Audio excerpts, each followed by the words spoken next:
حلبان وعبد الشكور وكسر دلتر تينا هو كسو جلسي محاكو عدين سنة جبوت هو كينا سو جلسي oo ay keentay runtii waa caddahay beebayaasha iyo baabuurta xabadda karin inay Djibouti keentay oo madaxweynaha Ismaaciil Cumar Geelo xilid la ah Musabixi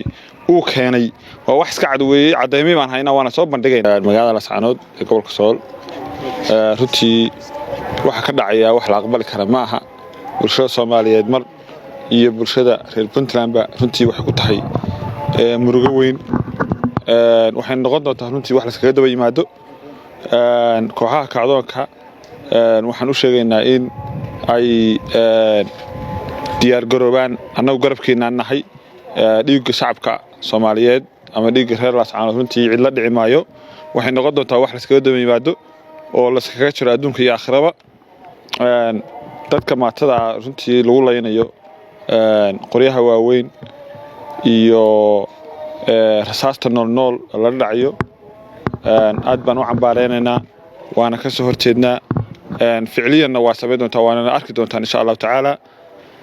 arimahan soo cusboonaaday ee runtii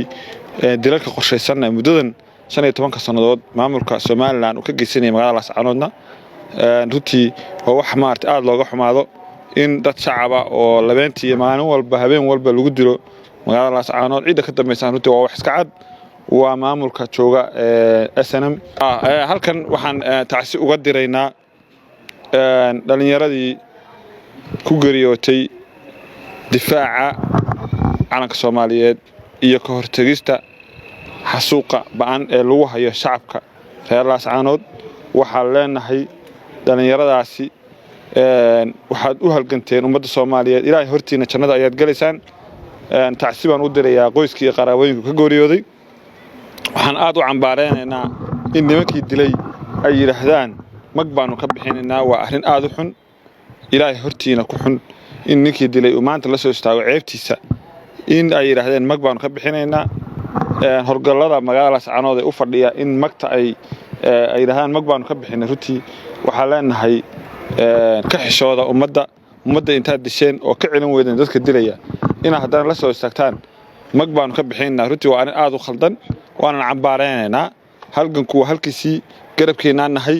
insha Allah taala maalmaha soo socda jawaab baad ka heli doontaan ummadda Soomaaliyeed iyo kuwa reer Puntland iyo dawladaba waxa ka mid ah siyaasiyiinta gobolka ka soo jeeda ee Puntland ku matala garaan baarlamaanka sida sheegtay 12 sano ayuu gobolkaas gacanta ugu jiray Somaliland maxay soo kordhinaysaa in aad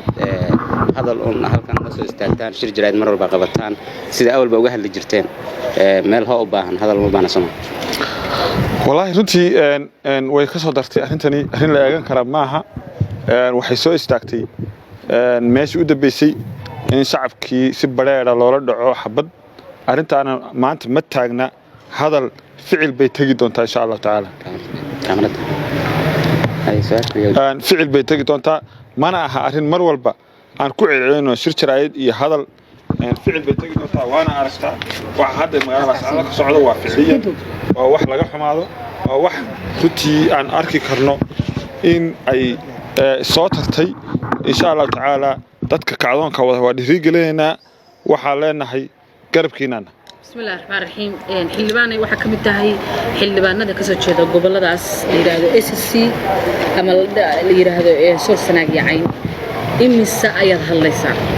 imisa ayaad waxa weeyaan la hadlaysaan warbaahinta soo istaagaysaan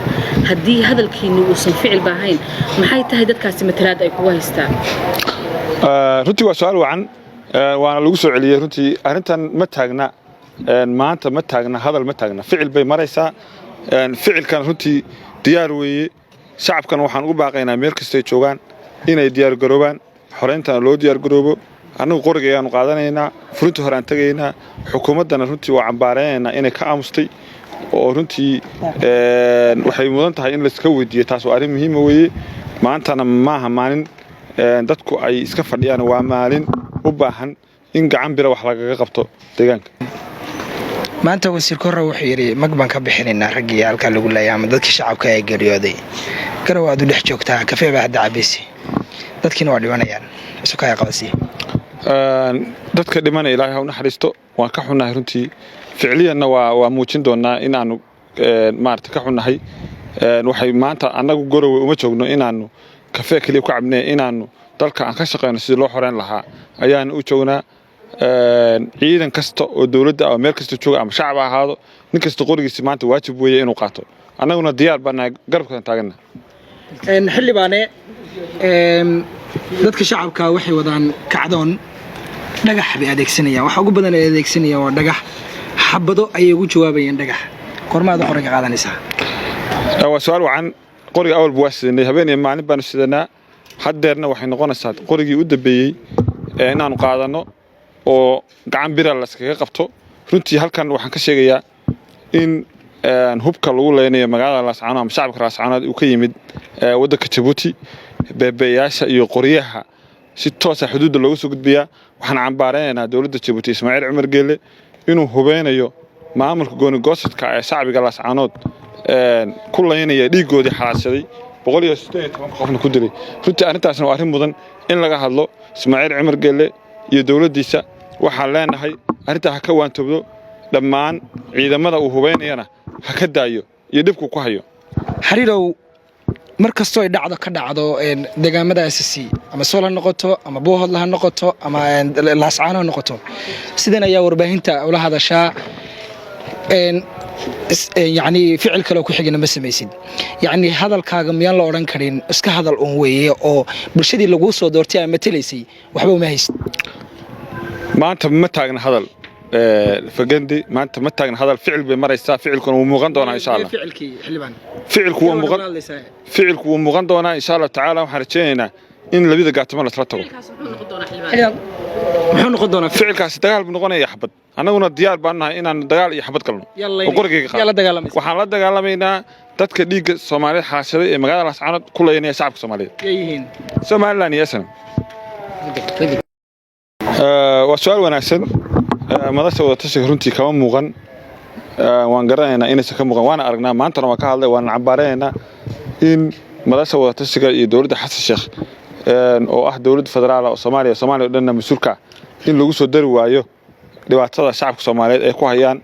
runtiina waxa leenahay arintaasi labada gole ee ka soo jeeda deegaanadaasi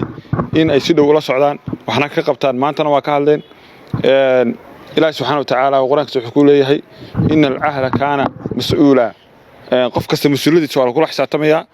annagana mas'uuliyadeedu waa lagu xisaabtamaya iyo dawladda iyo madaxweynaha iyo madaxweynaha xilligan waa Cabdishakuur oo ka socda daljir tiin hubka soo galisay maxaa ku cadeynaysan Djibouti hubka inay soo galisay oo ay keentay runtii waa caddahay beebayaasha iyo baabuurta xabadda karin inay Djibouti keentay oo madaxweynaha Ismaaciil Cumar Geelle xidid la ah Muuse Bixi uu keenay waa wax iska cad weeyay cadeymay baan haynaa waana soo bandhigaynaa hubka intuu leeyahay iyo tirada ay leedahay Djibouti uu keentay maamulka Soomaaliland ay siisay midda Puntland madaxweyne dini aamusnaanta arintaas iyo xukuumadii wasiirka arintaas inagoo dhan bay ceeb ugu tahay wax la aqbali karana maaha in dawladdu ay ka aamusnaato oo sidan ay ahaato waayahay 2007 bay Soomaaliland ay qabsatay Laascaanood oo baraha Puntland ka baxday tukaraq way joogtaa ciidankoodii Puntland waxay u jiraan Garowe 12 kilomitir ma ku muuqataa kacdoonkan in Puntland ay ka faa'iideysan karto oo la joogo xilligii Laascaanood gacanta Puntland soo gelin waa arrin waa su'aal muhiim ah runtii kacdoonkan uu kacdoon ballaaran dadka deegaanadaasna runtii maanta ma aha sidii hore way soo kartay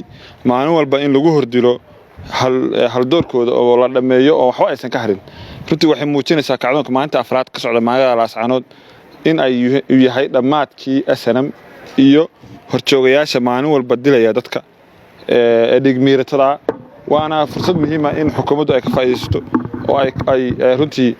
iyo ciidamadaba deegaanadaba in maanta kacdoonka laga faa'iideysto oo laga saaro dalka xildhibaan wasaaradda arrimaha gudaha tan amniga iyo wasaaradaha kale iyo sidoo kale xukuumadda Puntland mowqif cad kama aysan istaagin waxa ka socda magaalada Laascaanood maxaa aaminsan والله سؤال مهم وي waxaan u maleynayaa dawladii inay nin walba gobol ka soo jeeday uu u muuqdo inuu xoog saarayo isaga hal wadiyo wasaaradda arrimaha gudaha waxaan u maleynayaa iyo amniga tusaale ahaan anaga gobolka Cayn ka soo jeednaa mas'uuliyiintii u dhashay baan maalin kale iyagoo nagala hadlay ma arag oo arrimaha ka socda arrinta Laascaanoodna waxaan u maleynayaa wasiirkii wuxuu ku mashquulsan yahay arrimaha nugaal buu wasiir u yahay wasaaradda wasiirka amnigana carmu wasiir u yahay marka maba aragnaba runtii meel ay sool iyo cayn ay wasiir ka yihiin ma aragno waana arrin muhiim ah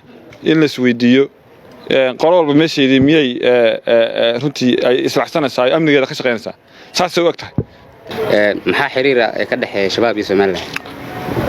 su'aal muhiim ah maamulka SNM iyo shabaab runtii way isku xidhan yihiin waana wax cadaana weeye dowladda federaalka dagaalka ay wado ee ka dhanka al-shabaab ma soo dhamaanayo ilaa burco oo saldhigga ugu weyn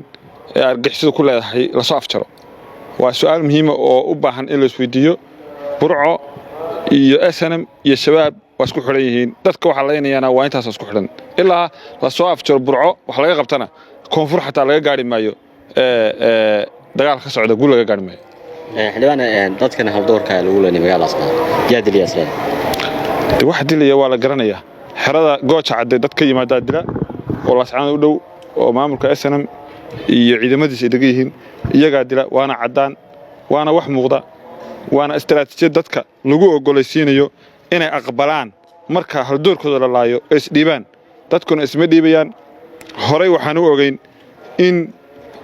beelaha garxajis lagu laayay siday Soomaaliland sideedaba maamulka Soomaaliland ma aha kaliya in gobolada SC lagu khasbayo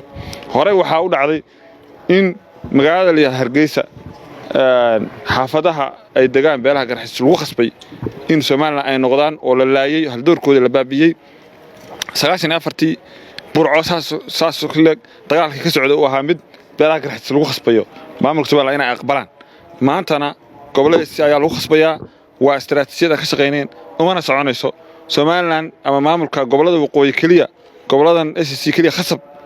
laguma dagaalamin beelaha burco iyo Hargeysa dega ee garxajis iyagaba sidaas ayaa loo laayay waana arrin runtii cid gaar ah ay ka shaqeynayso aad ba ma ogtahay macmil in akoonka Sayfin akoon oo ka mid ah akoomada Salaam Banki aad dhigan karto lacagaha adigoo jooga gurigaaga goobtaada shaqada iyo meel kastaba waxaadna ku dhigan kartaa adigoo maraya habkan fudud fadlan garaac xidig 886 xidig akoonkaaga bangiga xidig lacagta 4 gees Sayfin akoon waa koonto dhigaal ah oo macmiilku ku keedsan karo lacagihiisa si fudud waxaadna kala bixi kartaa adigoo taga xarumaha bangiga oo kaliya ku keedso lacagahaaga koontada dhigaal ee bangiga Salaam